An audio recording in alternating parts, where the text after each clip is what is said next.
Hello friends, welcome back to my channel home maker Rekha. आज के video में मैं आपके साथ शेयर करने जा रही हूँ अपने 3 मंथ बेबी का मॉर्निंग रूटीन। तो सुबह 6 से साढ़े 6 बजे मेरा बेटा उठ जाता है और उस वक्त मैं उसे फीड करके वापस सुला देती हूँ, सो दैट कि जितने भी किचन के काम हैं वो 1.5 घंटे के अंदर मेरे हो जाएं। और 1 से 1.5 घंटे के बाद वो फिर से उठ जाता है और मुझे उसे फीड कराना होता है। कृष्णा के लिए भी ब्रेकफास्ट और लंच रेडी हो गया है, तो वो भी अभी अपना ब्रेकफास्ट कर रहा है। उसके बाद वो स्कूल के लिए निकल जाएगा। हेलो दोस्तों, तो मैं आपको मिल रही हूँ ब्रेकफास्ट बनाने के बाद और लंच बनाने के बाद। तो सुबह सुबह कृष्णा और कृष्णा के पापा के लिए लंच बनाना होता है, ब्रेकफास्ट बनाना होता है, इसलिए मैं सुबह इसे फीड करा के छोड़ देती हूँ, जिससे कि सोता रहे तो बाकी सारे काम करना आसान रहे मेरे लिए। अदरवाइज़ मुझे पूरा टाइम इसको देखना पड़ेगा। हमारा अथर्व भी उठ चुका है, तो उसको मैं फिर से फीड करा रही हूँ क्योंकि उसे अब भूख लगी है, क्योंकि करीबन 7 से साढ़े 8 बजे तक ये सारा काम रहता है। तो 1.5 घंटे में उसको मुझे फीड कराना होता है। 1.5 से 2 घंटे में वो फीड के लिए रोने लगता है, तो फिर मुझे उसे फीड कराना होता है। तो अभी मैं इसको फीड करा रही हूँ। फीड कराने के बाद वो खेलने लग जाएगा, तो कृष्णा के पापा उसको देखेंगे, उसको थोड़ी देर खिलाएंगे। तब तक मैं जाके नहा लूँगी और नहाने के बाद फिर मैं इसको मसाज करूँगी, नहलाऊँगी और डायपर चेंज करूँगी। सुबह सुबह मैं उठते से ही इसका डायपर चेंज नहीं करती हूँ, अदरवाइज़ ये उठ जाएगा तो काम नहीं करने देगा। तो अभी मैं किचन वाले काम से फ्री हो गई हूँ, तो अब मैं पूरी तरीके से बस इसके काम में लग जाऊँगी। और अब कृष्णा के पापा भी ऑफिस चले जाएंगे, तो फिर पूरा दिन मुझे ही देखना है। फीड कराने के बाद सबसे इम्पॉर्टेंट काम होता है बच्चे को बर्प कराना। तो यहाँ पे मैं अथर्व को बर्प दिला रही हूँ, जिससे कि वो आराम से सो जाए, उसे किसी भी तरीके का कोई गैस्ट्रिक इशू ना हो, क्योंकि बच्चों को अक्सर गैस बन जाती है और फिर बच्चे बहुत परेशान करते हैं। तो यहाँ पे थोड़ी देर के लिए अथर्व सो गया है। मेरे बेटे का नाम है अथर्व, जो मैं आपको बताना भूल गई थी। तो वो सो रहा है, तब तक मैं नहा लूँगी और नाश्ता कर लूँगी। आज मैंने नाश्ते में बनाया है मटर पनीर और पराठे। तो मैंने अभी नाश्ता कर लिया है और अब है डायपर चेंज करने का टाइम। तो मैं अभी अथर्व का डायपर चेंज करूँगी और थोड़ी देर के लिए उसे डायपर फ्री टाइम दूँगी। और ये है मेरी सुबह की चाय, जो अक्सर मुझे ठंडी होने के बाद ही मिलती है। आप सबके साथ भी यही होता है, तो मुझे ज़रूर कमेंट करके बताइएगा। तो यहाँ पे मैं अथर्व की ड्रेस चेंज कर रही हूँ। रात को मैं उसे रोम्पर पहनाकर सुलाती हूँ, क्योंकि रात में डायपर चेंज नहीं करना होता है। तो रोम्पर पहनाकर सुलाना भी आसान होता है, क्योंकि बच्चे अक्सर पैर चलाते चलाते कंबल हटा देते हैं। तो रोम्पर में क्या रहता है, पूरी बॉडी कवर भी रहती है और बच्चों को ठंड लगने का भी डर नहीं रहता है।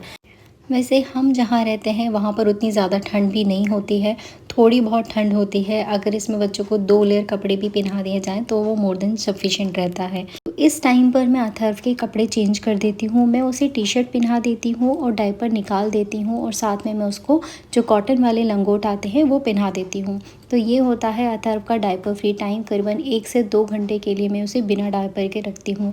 और कभी भी मेरे बेटे को रैशेस का कोई प्रॉब्लम नहीं हुआ है, क्योंकि मैं उसे बहुत तरीके से डायपर पहनाती हूँ। मैं उसे डायपर फ्री टाइम भी देती हूँ, और जब भी मुझे उसे डायपर पहनाना होता है तो मैं इस बात का ध्यान रखती हूँ कि उसकी स्किन एकदम ड्राई हो और डायपर और उसकी स्किन के बीच में एक बैरियर हो। तो मैं हमेशा ऑयल लगाती हूँ, उसके बाद ही उसको डायपर पहनाती हूँ।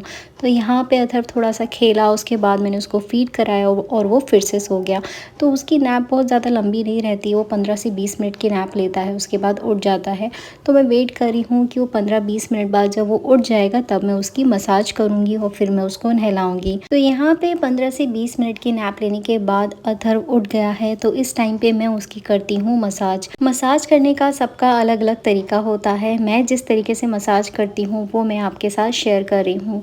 और यहाँ पे मैं हिमालय बेबी ऑयल का इस्तेमाल कर रही हूँ। मैंने अपने बड़े बेटे के साथ भी इसी ऑयल का इस्तेमाल किया था, तो मुझे ये ऑयल काफ़ी अच्छा लगता है और मेरे दोनों बेटों को सूट किया।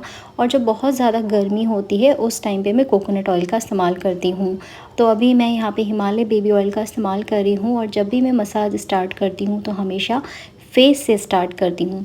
और जब भी हम मसाज करें इस बात का ध्यान रखें कि बच्चे के साथ जब भी आप मसाज करो तो बहुत ज़ोर ज़ोर से रगड़ रगड़ के नहीं करना है, बिल्कुल जेंटल मसाज करना है, जिससे बच्चे भी वो मसाज को एंजॉय करें। और मसाज टाइम बेबी और मदर के बीच बहुत ही ब्यूटीफुल टाइम होता है। इस टाइम पे बच्चे अपनी माँ के साथ बहुत इंटरेक्शन करते हैं, बहुत स्माइल करते हैं, और बहुत ही अच्छा टाइम होता है। और इस टाइम पे मेरे हस्बैंड ऑफिस चले जाते हैं, मेरा बेटा जो बड़ा बेटा है वो स्कूल चला जाता है, तो मैं अकेले होती हूँ। तो इस टाइम को मैं बहुत अच्छे से इंजॉय करती हूँ अपने छोटे बेटे के साथ, और वो भी इस मसाज को बहुत अच्छे से इंजॉय करता है। तो यहाँ पे मैं जिस तरीके से पेट पर मसाज कर रही हूँ, इस तरीके से अगर आप मसाज करेंगे तो बच्चे के पेट में अगर कोई गैस का भी इशू है ना, तो वो भी रिज़ॉल्व हो जाता है। बच्चों को भी बहुत अच्छा लगता है। और मैंने कई बार देखा है कि बच्चे मसाज कराते टाइम काफ़ी बार रोते हैं। तो अगर आप बच्चों को बहुत ज़ोर ज़ोर से मसाज करेंगे ना, तो वो ज़रूर रोएंगे, लेकिन अगर आप बहुत जेंटली प्यार से मसाज करेंगे, बच्चे से बात करते रहेंगे, कोई साइड में अच्छा सा एक म्यूज़िक लगा दें, सॉफ्ट सा म्यूज़िक, तो बच्चे बहुत ही ज़्यादा इस टाइम को इंजॉय करते हैं। जब भी आप मसाज करें तो फीड कराने के तुरंत बाद मसाज ना करें, करीबन आधे घंटे का गैप लेकर ही करें, क्योंकि बच्चा दूध पिया होता है, उस वक्त अगर आप मसाज करेंगे तो हो सकता है मुंह से वो दूध भी निकाल दे। तो मसाज हमेशा करें तो फीड कराने के आधे घंटे बाद ही करें। कई लोग प्रेफर करते हैं कि नहलाने से पहले मसाज करते हैं और कई लोग नहलाने के बाद करते हैं। मैं नहलाने के पहले मसाज करती हूँ और उसके बाद आधे घंटे के लिए उसे कपड़े पहना के छोड़ देती हूँ। इससे उसकी बॉडी में जो ऑयल होता है वो अच्छे से एब्जॉर्ब हो जाता है। और जब हम बच्चे को नहलाते हैं तो जो भी हम सोप या शैम्पू का इस्तेमाल करते हैं, तो बच्चे की जो स्किन है वो ड्राई नहीं होती है। तो इस वजह से मैं नहलाने से पहले ही मसाज करती हूँ। तो ये सबकी अपनी अपनी चॉइस है, जिसको जैसा अच्छा लगता है। कई लोग नहलाने के बाद मसाज करते हैं और कई लोग नहलाने से पहले। मसाज करते टाइम ये बहुत अच्छा टाइम होता है जब आप अपने बेबी को टमी टाइम भी दे सकते हैं। तो यहाँ पे मैं अथर्व को टमी टाइम दे रही हूँ, और टमी टाइम आप धीरे धीरे करके बढ़ा सकते हैं। स्टार्टिंग में आपको सेकंड्स के लिए रखें, फिर कुछ मिनट्स के लिए, कभी 2 मिनट के लिए, फिर धीरे धीरे 3 मिनट के लिए, फिर 5 मिनट के लिए। ऐसे करते करते आप अपने बेबी का टमी टाइम बढ़ा सकते हैं, और धीरे धीरे करके आपके बेबी का हेड भी कंट्रोल होने लग जाता है। बच्चे अच्छे से अपना हेड कंट्रोल कर पाते हैं। तो टमी टाइम भी बच्चों को देना चाहिए, इससे भी बच्चों की गैस पास हो जाती है। अगर पेट दर्द का कोई इशू है तो वो भी रिज़ॉल्व हो जाता है। तो यहाँ पे मैं बैक पर उसकी मसाज कर रही हूँ और थोड़ा सा मैं उसको टमी टाइम भी दे रही हूँ। और उसको मसाज करते करते उसने 2 बार सुसु भी कर लिया था, तो मैंने उसकी नैपी भी चेंज कर दी है। और ये मसाज करते करते 15-20 मिनट आराम से लग जाते हैं। तो ये टाइम मुझे काफ़ी अच्छा लगता है अपने बेबी के साथ। मसाज करने के बाद मैं थोड़ी सी उसको एक्सरसाइज कराती हूँ। ये सेम एक्सरसाइज मैं कृष्णा को भी कराती थी, और वही मैं सेम एक्सरसाइज यहाँ पे अथर्व को भी करा रही हूँ। और जब भी आप इस तरीके से लेग एक्सरसाइज कराते हैं ना, तो ज़रूर अगर ज़रा सी भी गैस होगी ना बच्चे के पेट में, जिसकी वजह से बच्चे को पेट दर्द हो रहा है या कॉलिक वाला इशू रहता है, तो गैस बड़े आराम से निकल जाती है। तो आप भी जेंटली इस तरीके से अपने बेबी को एक्सरसाइज करा सकते हैं। इस तरह की एक्सरसाइज कराना बिल्कुल सेफ़ है और आपके बच्चों को बहुत अच्छा लगता है। बच्चे अपने बैक पर लेटे रहते हैं दिन भर, तो बच्चों को भी बॉडी में हल्का हल्का पेन होता है। अगर आप बच्चों को इस तरह से एक्सरसाइज कराएंगे, जेंटल मसाज करेंगे, तो बच्चों की बॉडी में ना अच्छे से ब्लड सर्कुलेशन होता है और बच्चों को भी काफ़ी रिलैक्स फील होता है। और वैसे भी अगर आप बच्चों को मसाज करें तो उसके बाद जो नैप लेते हैं ना, काफ़ी लंबी नैप लेते हैं और बच्चों को काफ़ी आराम मिलता है। We rise like tall buildings as the chemicals they take us higher. The night's young and it's just begun as she puts her hand in mine. We wanna chase the night, wanna dance to the light, pull the stars from the sky, just two hearts running wild. Never sleep, never stop, as we shout from the top. We're gonna be two hearts running wild.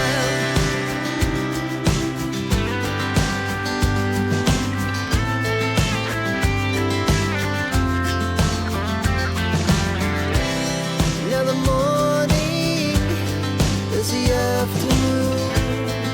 We lay awake in bed. Massage हो गई है complete. अब मैं थोड़ी देर के लिए कपड़े पहनाकर छोड़ दूंगी और इस दौरान मैं उसके नहाने की तैयारी करूंगी।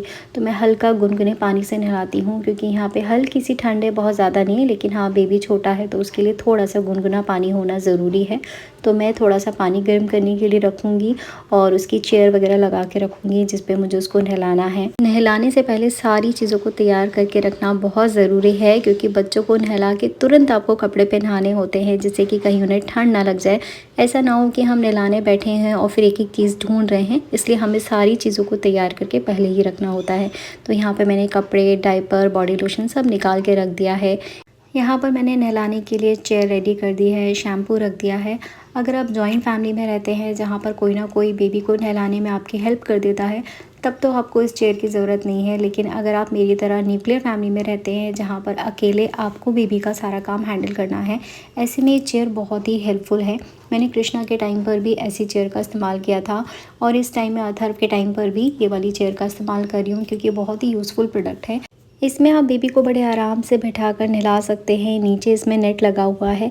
जब आप पानी डालते हैं तो जितना भी पानी है वो नीचे ड्रेन होकर निकल जाता है और नहलाना भी काफ़ी इजी हो जाता है। जितने भी प्रोडक्ट मैं यहाँ पे यूज़ कर रही हूँ वो सारे ही प्रोडक्ट का लिंक मैं डिस्क्रिप्शन बॉक्स में दे दूँगी। अगर आप इंटरेस्टेड हैं तो एक बार जाकर आप डिस्क्रिप्शन बॉक्स देख सकते हैं। क्योंकि मेरा बेबी प्रीटर्म हुआ था तो हमने स्टार्टिंग 1 मंथ उसको नहीं नहलाया था। हम सिर्फ उसको स्पॉन्ज बाथ देते थे, क्योंकि डॉक्टर ने हमें स्ट्रिक्टली मना किया था कि उसे हमें नहलाना नहीं है। अगर थोड़ी सी भी ठंड लग गई तो दिक्कत हो सकती है। 1 मंथ के बाद ही हमने उसे नहलाना स्टार्ट किया। तो स्टार्टिंग में जब हमने उसको नहलाया था तो काफ़ी ज़्यादा रोता था। स्टार्टिंग के 3-4 डेज़ वो रोया है और उसके बाद से वो नहाना बहुत ज़्यादा एंजॉय करता है। जैसे कि आप अभी भी देख सकते हैं कि वो नहाते वक्त बिल्कुल भी रो नहीं रहा है, वो काफ़ी एंजॉय करता है नहाना। यहाँ पर मैं उसके लिए नहलाने के लिए सेटाफिल शैम्पू का इस्तेमाल कर रही हूँ, क्योंकि मैंने काफ़ी रिव्यूज़ पढ़े थे और बहुत सारे लोगों ने मुझे रिकमेंड किया था कि आपका बेबी प्री टर्म है तो आप कोई भी प्रोडक्ट इस्तेमाल करें तो बहुत सोच समझ के करें। और सेटाफिल एक ऐसा प्रोडक्ट है जो काफ़ी सेंसिटिव स्किन के लिए भी बहुत सेफ़ है। तो मैंने इसी का इस्तेमाल किया अपने बेटे को नहलाने के लिए और मुझे ये शैम्पू काफ़ी अच्छा लगा। इसको नहलाने के बाद ना बेबी की स्किन बिल्कुल भी ड्राई नहीं होती है, बहुत ही सॉफ्ट स्किन रहती है। तो मुझे ये शैम्पू काफ़ी अच्छा लगा। अगर आपका बेबी भी प्रीटर्म है या उसकी स्किन सेंसिटिव है तो आप इस शैम्पू को ट्राई कर सकते हैं, या फिर आप अपने डॉक्टर से भी पूछ सकते हैं कि आपके बेबी के लिए कौन सा शैम्पू बेस्ट रहेगा।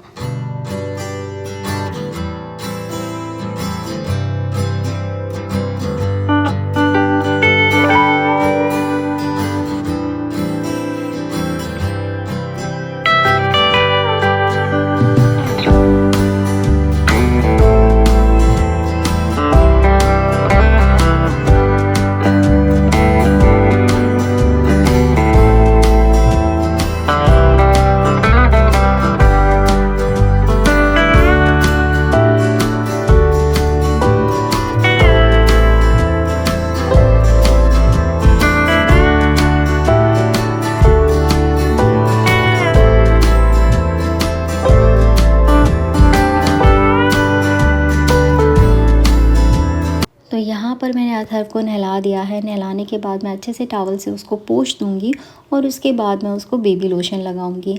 नहाने के बाद अथर्व को काफ़ी तेज़ नींद आने लग जाती है तो मुझे उसको फीड कराकर सुलाना भी है। तो अभी मैं उसको बेबी लोशन लगाऊंगी और उसके बाद मैं उसको डायपर पहनाऊंगी, क्योंकि अब उसको सोना है तो डायपर पहनाना बहुत ज़रूरी है। सुबह उसका डायपर फ्री टाइम हो गया, अब दिन भर मैं उसे डायपर में ही रखूँगी। तो डायपर पहनाने से पहले स्किन एकदम अच्छे से ड्राई कर दूँगी, जिससे उसको किसी भी तरीके से रैशेस ना हो जाए। और उसके बाद में बेबी लोशन लगाऊंगी। तो डायपर पहनाने से पहले आपको या तो बेबी लोशन लगाना है या फिर ऑयल का इस्तेमाल करना है। इस तरीके से आप डायपर पहनाएंगे तो आपके बेबी को कभी भी रैशेस नहीं होने वाले हैं। तो यहाँ पे मैं हल्का सा बेबी लोशन उसको लगाऊंगी। इसके बाद मैं उसको फटाफट से कपड़े पहनाऊंगी, क्योंकि इस टाइम तक उसको काफ़ी तेज़ भूख लगने लग जाती है और उसको सोना भी होता है। तो अभी मैं अथर्व को रेडी कर दूँगी और उसके बाद उसको सुला दूँगी। तो ये वाली जो नैप होती है वो 50 से 60 मिनट की होती है, यानी कि वो करीब 1 घंटे सोता है। इससे ज़्यादा लंबा वो कभी नहीं सोता है। दिन में 15 से 20 मिनट की नैप लेता है वो 3-4 बार, लेकिन कभी भी वो बहुत लंबी नैप नहीं लेता है। दिन भर खेलता है, फीड करता है, थोड़ा सा सोता है और फिर वो उठ जाता है।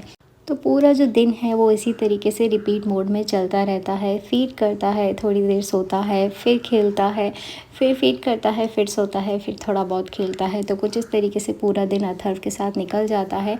अगर आप अथर्व का नाइट टाइम रूटीन भी देखना चाहते हैं तो मुझे कमेंट करके बताइएगा, मैं उसका नाइट टाइम रूटीन भी आप सभी के साथ शेयर करूंगी। तो यहाँ पे अभी अथर्व को नींद आने लगी है और उसको भूख भी लग रही है, तो बस मुझे उसे जल्दी से रेडी करना है और उसके बाद उसको सुलाना है। इस टाइम तक उसे काफ़ी तेज़ भूख लग जाती है, क्योंकि मसाज करने के बाद, नहलाने के बाद काफ़ी टाइम हो जाता है, 1 से 1.5 घंटे का टाइम हो जाता है और हर 1.5 से 2 घंटे के बाद उसको फीड चाहिए होता है। अथर्व अभी पूरी तरीके से ब्रेस्ट फीडिंग पे डिपेंडेंट है। मैं उसे फॉर्मूला नहीं दे रही हूँ, सिर्फ़ और सिर्फ वो अभी ब्रेस्ट फीड पर है। तो यहाँ पे मैं उसकी कॉम्बिंग भी कर दूँगी। बहुत छोटे-छोटे से बाल हैं, लेकिन कॉम्ब करना मुझे बहुत अच्छा लगता है। तो ये जो कॉम्ब है वो लब लैब का है, बड़ा ही सॉफ्ट है। और आप देख सकते हैं इस टाइम पे अथर्व रोने लग गया है उसको, क्योंकि नींद आ रही है। तो बस अब मैं उसको फीड कराऊँगी और उसके बाद उसको सुला दूँगी। आई होप आज का जो मॉर्निंग रूटीन मैंने आपके साथ शेयर किया है वो आपको अच्छा लगा होगा।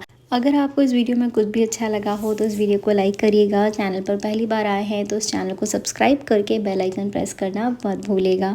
तो यहाँ पे अथर्व सो गया है। आई होप आपको वीडियो अच्छा लगा हो। Thank you for watching. Please do like, share, subscribe and comment.